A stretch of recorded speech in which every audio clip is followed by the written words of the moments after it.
NIA court में हुआ है आतंक के खजांची का हिसाब। कोर्ट ने उसके लिए मुकर्रर की है उम्र कैद की सजा। यासीन मलिक को उम्र कैद।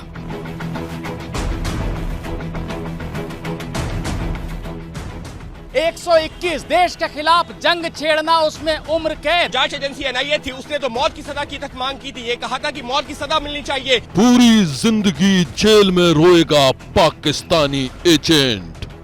यासीन कुछ कहना चाहते हैं? पाकिस्तान का झूठ किस तरीके से बेनकाब हुआ है। यासीन मलिक को मिली उम्र कैद की सजा इस मामले में शामिल 18 अन्य आरोपियों के लिए भी नजीर बन सकती है। चार्जशीट में बेनकाब टेरर फंडिंग के राज। Mr. Malik, you want to say something? 5 आरोप पत्र और 19 अलगाववादी नेता और उनके सहयोगी। एनआईए ने अपनी जांच के बाद इन सभी के खिलाफ आरोप पत्र कोर्ट के सामने पेश कर दिया। सजा पर बहस पूरी हुई, यहाँ तक कह दिया कि मैं यहाँ पर रहम की भीख नहीं मांगूंगा, लेकिन जब सजा के ऐलान का वक्त आया उसके चेहरे की भी हवाइयां उड़ गई थी। आतंक के खजांची का खेल खत्म। यासीन मलिक ये वो नाम है जो 1990 के दशक में जम्मू कश्मीर का सबसे खूंखार आतंकवादी माना जाता था। यासीन मलिक का नाम पहले रुबैया सईद अपहरण कांड में सामने आया था, फिर उस पर लगे थे कश्मीरी पंडितों के कत्लेआम और इंडियन एयरफोर्स के 4 अफसरों की हत्या के संगीन इल्जाम। हथियार छोड़ने के बाद यासीन मलिक ने अपने चेहरे पर शराफत का नकाब चढ़ा लिया था, लेकिन असल में वो पाकिस्तान का सबसे बड़ा सीक्रेट एजेंट था। वो पाकिस्तानी खुफिया एजेंसी आईएसआई के साथ मिलकर टेरर फंडिंग का रैकेट चला रहा था। आज एनआईए कोर्ट ने टेरर फंडिंग केस में कर दिया है उसके गुनाहों का हिसाब।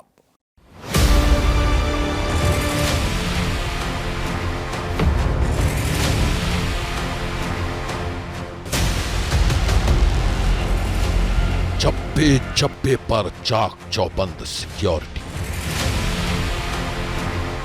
चारों तरफ सुरक्षा बलों का घेरा और हथियार बंद जवानों से घिरा पाकिस्तानी एजेंट यासीन मलिक। जम्मू कश्मीर का अलगाववादी नेता यासीन मलिक पाकिस्तान में बैठे आतंकी आकाओं का सबसे खतरनाक मोहरा यासीन मलिक। यासीन मलिक की ये तस्वीरें उस वक्त की हैं जब उसे टेरर फंडिंग के मामले में आज दिल्ली की एनआईए कोर्ट में पेशी के लिए लाया गया था। टेरर फंडिंग के केस में एनआईए कोर्ट ने यासीन मलिक को दोषी तो पहले ही करार दे रखा था। आज उसके गुनाहों की सजा भी मुकर्रर हो गई और वो सजा है उम्र कैद। आपराधिक साजिश में 10 साल की सजा, ये पहली धारा है और ये 10 साल की सजा ये बोली है। 121 देश के खिलाफ जंग छेड़ना, उसमें उम्र कैद। देश के खिलाफ युद्ध छेड़ने का दोषी है यासीन मलिक, दोष साबित हो चुका है और इसमें उम्र कैद की सजा मिली है। तो 120 बी में 10 साल की सजा मिली है, 121 में लाइफ इंप्रिजनमेंट उम्र कैद की सजा मिली है और 121 ए जो देश के खिलाफ युद्ध छेड़ने की जो धारा है उसका ही अगला हिस्सा है, उसमें 10 साल की सजा मिली है। यूएपीए का जो सेक्शन 13 है उसमें 5 साल की सजा मिली है। तो अभी तक की जो अधिकतम जो सजा इस जो अलग अलग धाराओं में देखने को मिल रही है वो है 121 देश के खिलाफ युद्ध छेड़ने की जो धारा है उसमें उम्र कैद की सजा मिली है और अलग अलग दूसरी धाराओं में 10 साल या 5 साल की सजा मिली है।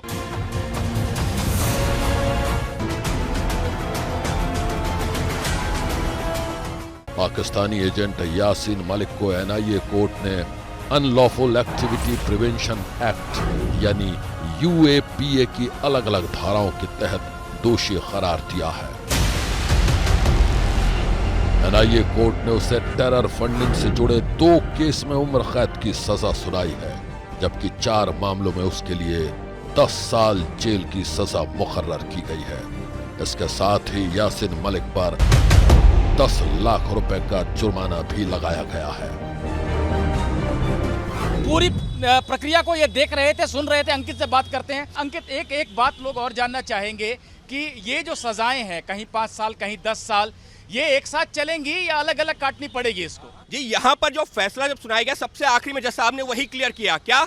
कॉन्करेंट का मतलब आप भी समझते हैं कि जो सबसे बड़ी सजा होती है उसके साथ में सारी छोटी सजाएं एक साथ चलती हैं। और यहाँ सबसे बड़ी सजा कौन सी है?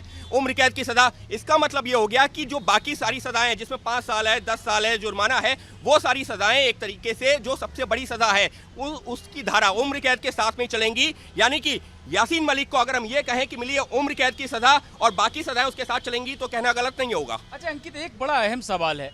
आमतौर पे जो देखिए, स्टेट को रेमिशन का पावर होता है, यानी उम्र कैद का मतलब जो लिखा है जहां पर, वहां पर तो मरने तक जेल में रहना होता है। लेकिन 14 साल के बाद, किसी राज्य में 20 साल के बाद राज्य सरकार के पास शक्ति होती है। अभी हमने पेरारी वलन के मामले में भी देखा कि आखिरकार 30 साल के बाद सुप्रीम कोर्ट ने कह दिया कि इसको छोड़ दो।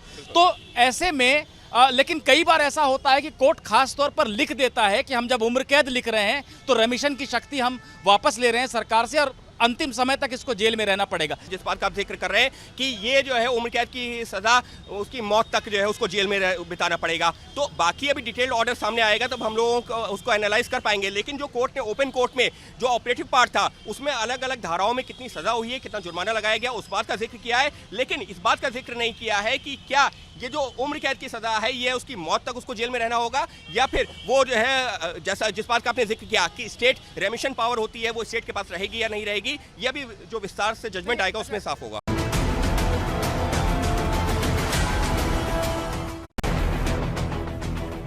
जाहिर है एनआईए कोर्ट ने अलगाववादी नेता यासीन मलिक के गुनाहों का पूरा हिसाब कर दिया है। इन सजाओं का मतलब यह है कि यासीन मलिक को अब अपनी पूरी जिंदगी सलाखों के पीछे गुजारनी होगी। वो ताउम्र जेल में ही रोएगा। एबीपी न्यूज के पास कोर्ट के उस फैसले की कॉपी है जिसमें यासीन मलिक के एक एक गुनाह और उसे सुनाई गई सजाओं का पूरा ब्यौरा दर्ज है। और इस सबके बीच में शोभना ये बताना जरूरी है, एबीपी न्यूज के पास में वो जजमेंट की कॉपी है, वो जो कॉपी है जिसमें जो है यासीन मलिक को जो सजा सुनाई गई है उसका जिक्र है। और ये देखिए साफ तौर पर नेशनल इन्वेस्टिगेटिंग एजेंसी एनआईए का वर्सेस यासीन मलिक, इसी में इसके अगर हम जो ऑपरेटिव पार्ट पे जाते हैं जिसमें वकील साहब जो बता रहे हैं कि अलग अलग धाराओं के तहत, देखिए अलग अलग धाराओं के तहत कितनी सजा दी गई है उस बात का जिक्र किया गया है। और इसमें साफ तौर पर यह लिखा है कि अलग अलग धाराओं में जो सजा दी गई है वो क्यों दी गई है। आप जो मेन ऑपरेटिव पार्ट बता रहे थे उसमें क्या कहा गया है? सर फाइनली कोर्ट ने दोनों पक्षों को सुनते हुए इस बात पे निर्णय लिया है कि यासीन मलिक को उम्र कैद दिया जाए। 121 आईपीसी और सेक्शन 17 यूएपीए के अंदर उनको उम्र कैद की सज़ा सुनाई गई है और साथ में 10 लाख रुपए का हर्जाना भी लगाया गया 17 यूएपीए के तहत। और कोर्ट ने एनआईए की इस बात को ठुकराया है कि इस केस में यासीन मलिक को मृत्युदंड दिया जाए।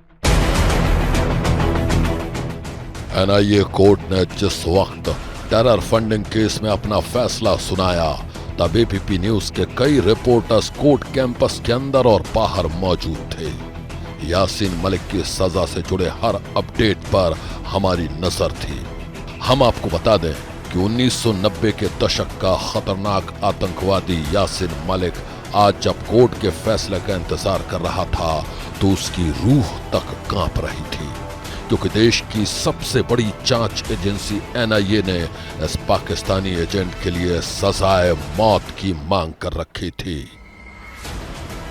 ये बड़ी खबर यही है कि यासीन मलिक को उम्र कैद की सजा मिली है। हालांकि अलग अलग धाराओं में अलग अलग सजा सुनाई गई है, लेकिन सभी सजाएं एक साथ चलेंगी और सबसे बड़ी जो सजा है वो उम्र कैद की सजा है। हालांकि जो जांच एजेंसी एनआईए थी उसने तो मौत की सजा की तक मांग की थी, ये कहा था कि मौत की सजा मिलनी चाहिए क्योंकि देश के खिलाफ साजिश रची है, देश का माहौल खराब करने की कोशिश की है, लिहाजा देश के खिलाफ साजिश और एक तरीके से waging war against the country की धाराओं के तहत मौत की सजा मिलनी चाहिए। लेकिन अदालत ने अलग अलग धाराओं के तहत सजा सुनाई है, किसी में 5 साल, किसी में 10 साल, लेकिन जो सबसे बड़ी सजा है वो है उम्र कैद की सजा। और साथ ही में जज साहब ने यह भी कह दिया है कि ये सभी जो सजाएं हैं कॉन्करेंट यानी ये सब एक साथ चलेंगी। और ऐसे में जो सबसे बड़ी सजा है उम्र कैद की सजा, तो यासीन मलिक को दिल्ली की पटियाला हाउस कोर्ट से टेरर फंडिंग मामले में मिली है उम्र कैद की सजा। तिहाड़ जेल से एनआईए कोर्ट पहुंचने के बाद यासीन मलिक को कोर्ट कैंपस में ही बने लॉकअप में बंद रखा गया था। वो उसी लॉकअप में बैठकर फैसले की घड़ी का इंतजार कर रहा था। शाम करीब 6 बजे उसे कोर्ट में पेश किया गया और फिर एनआईए के जज प्रवीण सिंह ने अपना फैसला सुना दिया। करीबन 5:30 बजे यासीन मलिक को जो है बुलाने के लिए कोर्ट स्टाफ निकलता है और जब जो कोर्ट स्टाफ यासीन मलिक को लेने के लिए वहां पर लॉकअप में जाता है, उसी दौरान जो सुरक्षा घेरा था लॉकअप से लेकर के कोर्ट रूम तक करीबन जो है 200 से 300 पुलिस के जवान और उसके अलावा जो है जो अर्धसैनिक बल थे उन सबको तैनात किया गया था। यहाँ पर उस सुरक्षा घेरे में यासीन मलिक कोर्ट रूम में पहुंचता है। जब यासीन मलिक कोर्ट रूम में पहुंचता है उस दौरान भी उसको इंतजार करना पड़ता है, क्योंकि जब हमने जो है कोर्ट स्टाफ से चेक किया पता चला कि प्रिंट आउट निकल रहा है, क्योंकि डिटेल जजमेंट होता है, आप भी जानते हैं, जब तक उसका प्रिंट आउट नहीं निकलता, जज उस पर हस्ताक्षर नहीं करते, तब तक उस जजमेंट की कोई मान्यता नहीं है। लिहाजा वो प्रिंट आउट निकला, जज ने उसको देखा और उसके बाद में भी जब वो कोर्ट रूम में भी आए उस दौरान यासीन मलिक जज अगर ऐसे सामने बैठे हैं उनके लेफ्ट हैंड साइड पर सामने कुर्सी पड़ी थी, वहां पर बैठाया गया था उसको। क्यों? क्योंकि यासीन मलिक के जो परिवार वाले तो कह देते हैं देखिए उसको सम्मान नहीं मिलता, उसको आवाज़ नहीं उसकी जो सुनी जाती है, लेकिन वो अपनी दलीलें भी पेश करता है, अपनी जिरह भी करता है और जब वो खराब सेहत की बात करता है तो उसको कुर्सी भी दी जाती है। जब जज साहब आते हैं, क्योंकि वो कोर्ट का नियम है, यासीन मलिक भी खड़ा होता है और जज के ठीक सामने, जज अगर जहां पर अभी हम इस वक्त हम देख करके बातें कर रहे हैं कैमरे की तरफ, वहां पर जज बैठे हैं और सामने खड़ा होता है आकर के और जज साहब उससे कहते हैं अब हम आपको जो सजा सुनाएंगे, आप तैयार हैं? तो यासीन मलिक कहता है जी हाँ मैं तैयार हूँ। उसके बाद में यासीन मलिक को एक एक करके जो धाराओं में सजा सुनाई जाती है। एनआईए कोर्ट के जज प्रवीण सिंह ने यासीन मलिक को जब उम्र कैद की सजा सुनाई तो उसके चेहरे का रंग उड़ गया था, लेकिन साथ ही उसे ये तसल्ली भी थी कि वो सजाए मौत से बच गया, क्योंकि एनआईए के वकीलों ने उसके लिए सजाए मौत की ही मांग की थी।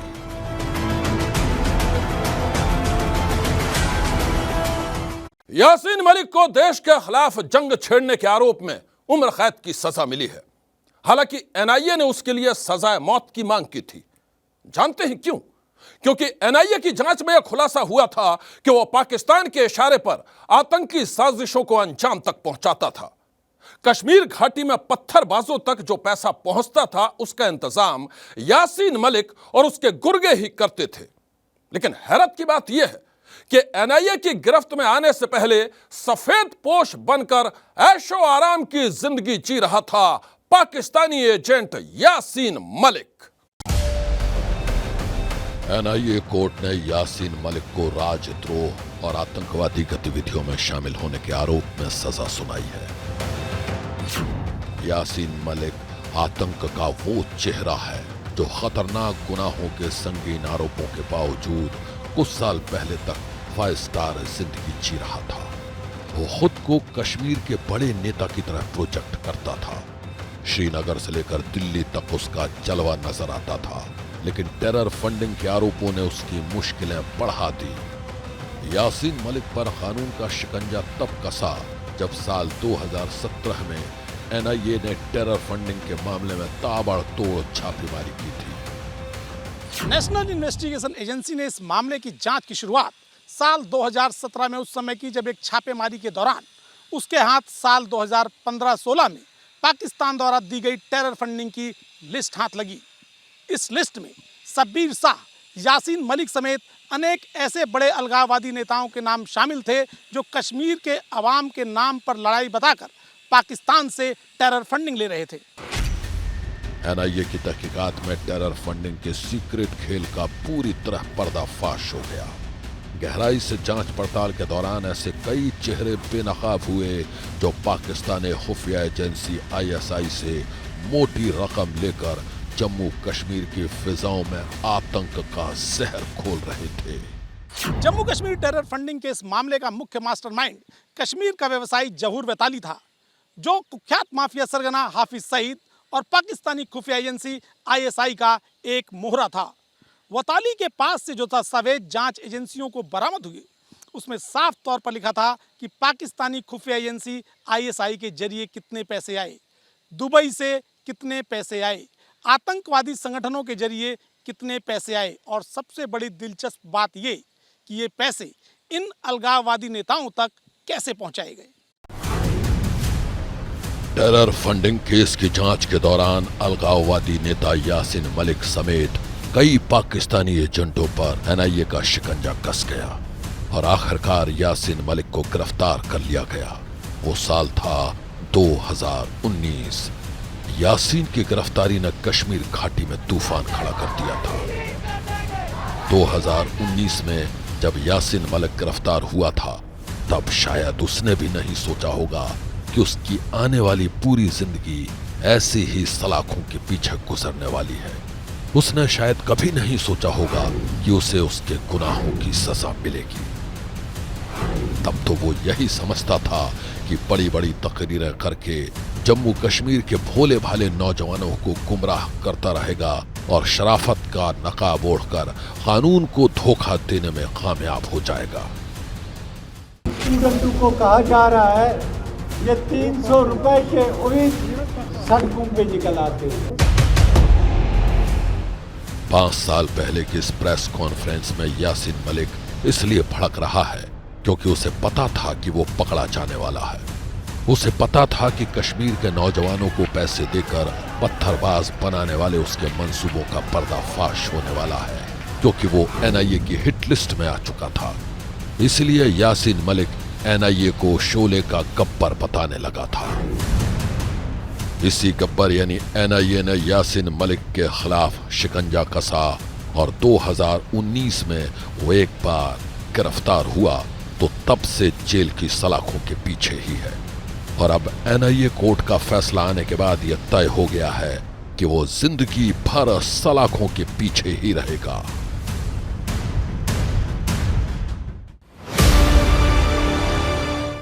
दिल्ली में जिस वक्त एनआईए कोर्ट का फैसला आने वाला था तब कोर्ट कैंपस के अंदर और बाहर सुरक्षा के चाक चौबंद इंतजाम किए गए थे। दिल्ली से मीलों दूर श्रीनगर में भी सुरक्षा बलों ने घेराबंदी कर रखी थी। खास तौर पर यासीन मलिक के घर के आसपास सिक्योरिटी बढ़ा दी गई थी। इस केस से जुड़ी हर खबर से आप लोगों को रूबरू कराने के लिए दिल्ली से लेकर श्रीनगर तक पूरी मुस्तैदी के साथ तैनात थे एबीपी न्यूज के रिपोर्टर। कोर्ट का फैसला आने से पहले ही श्रीनगर में यासीन मलिक के घर के आसपास लोगों की भीड़ इकट्ठा हो गई थी। उसी दौरान कुछ लोगों ने पत्थरबाजी शुरू कर दी। एबीपी न्यूज संवाददाता आसिफ कुरैशी उस वक्त ग्राउंड जीरो पर मौजूद थे। देखिए, इस समय हम यासीन मलिक के घर के बाहर हैं और यहाँ पे धीरे धीरे लोगों का जमावड़ा शुरू हो गया और कुछ लोग विरोध प्रदर्शन कर रहे हैं, नारेबाजी कर रहे हैं, क्योंकि जो यहाँ पे आसपास के लोग हैं, जो यासीन मलिक के पड़ोसी हैं या उनके समर्थक हैं, वो बाहर निकलना शुरू हो गए हैं और यहाँ पे नारेबाजी कर रहे हैं। एबीपी न्यूज के कैमरे में कैद ये तस्वीरें बुधवार शाम करीब 5:30 बजे की हैं। ABP news reporter Asif Qureshi उस वक्त यासीन मलिक के घर के नजदीक लाइव कवरेज कर रहे थे कि तभी एक तरफ से पत्थर बरसने लगे और दूसरी तरफ सुरक्षा बलों की तरफ से आंसू गैस के गोलों की बारिश शुरू हो गई। हम इस समय मैसूमा में थे और पीछे नारेबाजी भी हो रही थी। अचानक से जो यहाँ पे भीड़ जमा थी, उन्होंने पत्थरबाजी शुरू कर दी है और यहाँ पे तैनात जम्मू कश्मीर पुलिस और सीआरपीएफ के जवान टेयर गैस मारकर अब उनको रोकने की कोशिश कर रहे हैं, लेकिन काफी भारी मात्रा में अंदर से पत्थर जो है वो फेंके जा रहे हैं। आप देख सकते हैं कि यहाँ पे बड़ी संख्या में जो मीडिया कर्मी है वो अपने आप को बचाने की कोशिश में लगे हैं और यहाँ से निकलने की कोशिश कर रहे हैं जो अंदर लोग हैं। अभी सिर्फ यासीन मलिक के टेरर फंडिंग से जुड़े गुनाहों का हिसाब हुआ है, लेकिन उसकी आतंक की फाइल लंबी है, जिसमें 3 दशक से ज्यादा पुराने आतंक की खूनी इबारतें भी शामिल हैं। यासीन पर 60 से ज्यादा मामले दर्ज हैं, जिसमें आतंकवाद और कत्ल जैसे संगीन जुर्म भी शामिल हैं। मैं आपको बता दूं कि आतंक के आकाओं के साथ मिलकर यासीन मलिक ने ऐसा रहस्य लोग बना रखा था जिसका सच सामने आने में बरसों लग गए।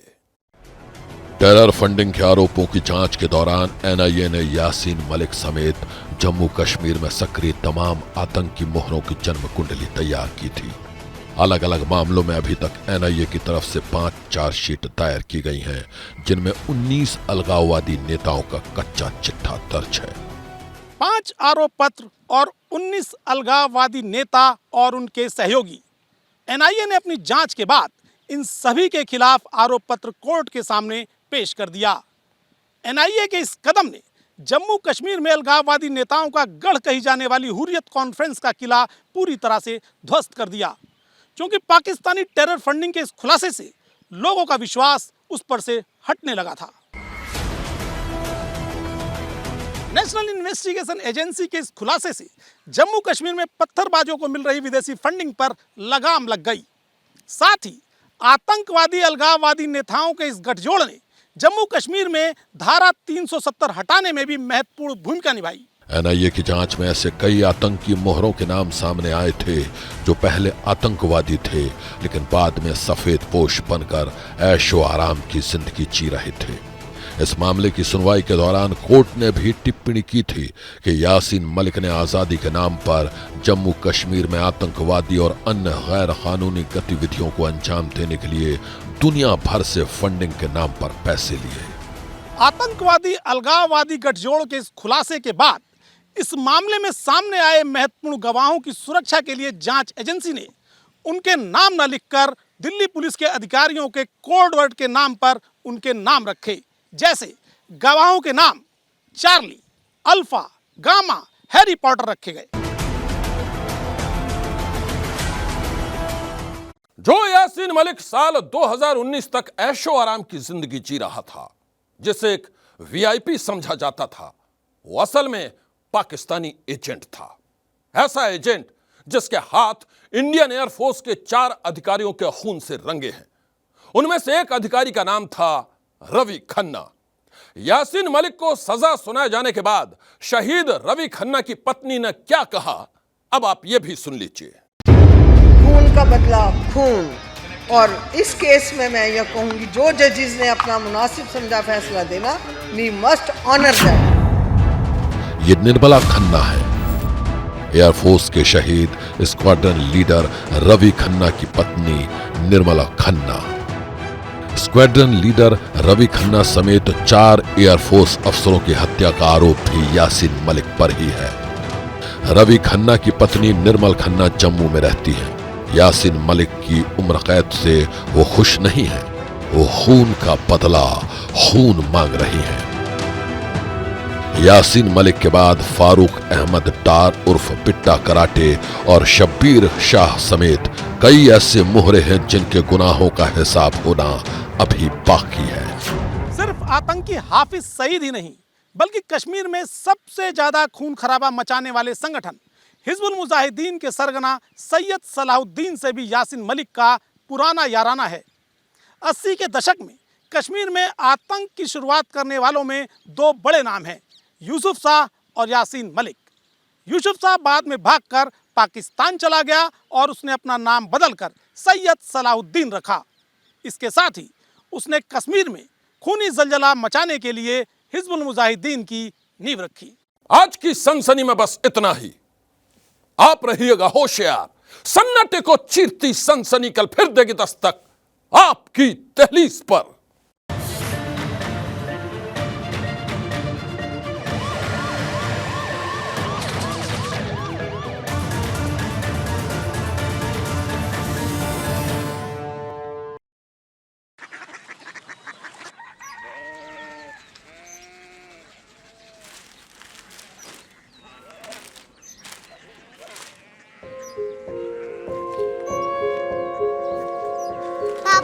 बाबा कोरिया सिटी जानिए ना।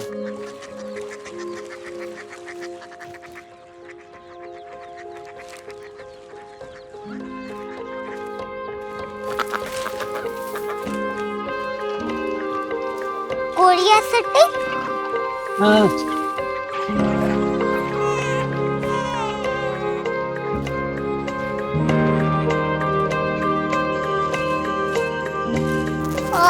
कोरिया सिटी कहाँ पे है? शहर अंग्रेजी लगे हैं।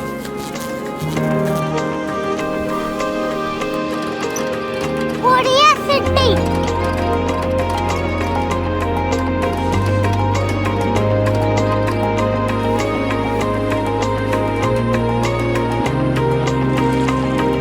वो बहुत दूर है।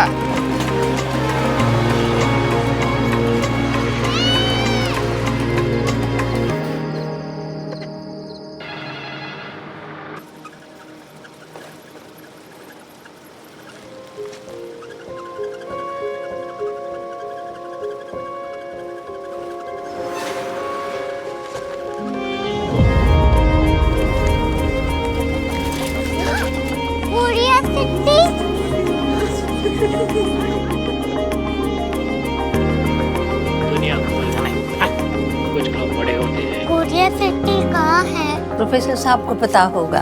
हो, ये छोटा वाला ग्लोब लगता है और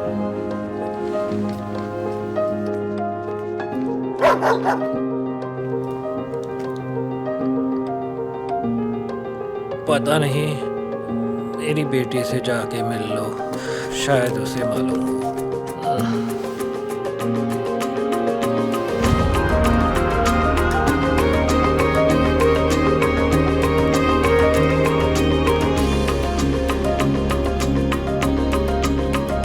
हाय, बाबा ने भेजा है। Come here. Korea city. Korea city नहीं, क्यूरियोसिटी। वो क्या? That's what brought you here? जो तुम्हें यहाँ तक ले आया। क्यूरियोसिटी।